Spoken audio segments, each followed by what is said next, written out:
الحمد لله رب العالمين، ولا عدوان إلا على الظالمين، والصلاة والسلام على المبعوث رحمة للعالمين وعلى آله وأصحابه أجمعين.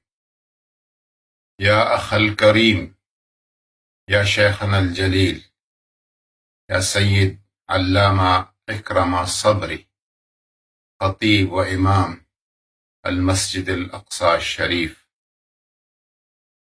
أخاطبك يا سيدي سلام عليك وعلى الشعب الفلسطيني الشجاع المقاوم البطل، وعلى جميع المقاومين ضد الظلم.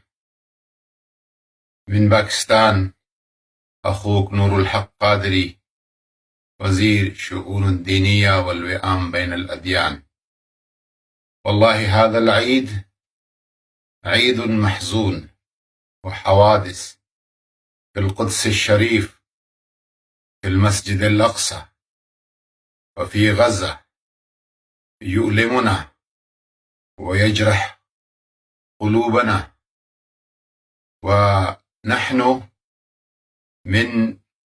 من روح ومن أعقاب قلوبنا متعلقين بمسجد الأقصى وبالقدس الشريف تعلقا قلبيا إيمانيا روحانيا. وإن شاء الله تبارك وتعالى هذا المقاومة ضد الصهاينة الغاشمين المعتدين المحاربين سوف ينتهي بالنصر والعز والنجاح والفلاح وحرية أراضينا إن شاء الله تعالى.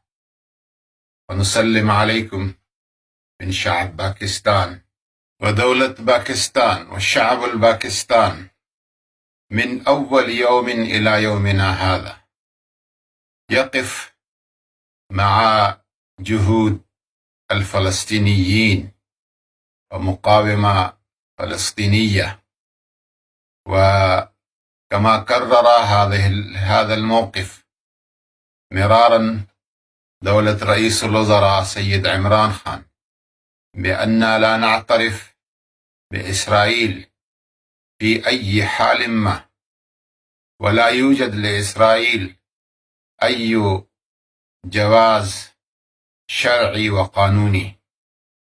وأريد أن أرسل إليكم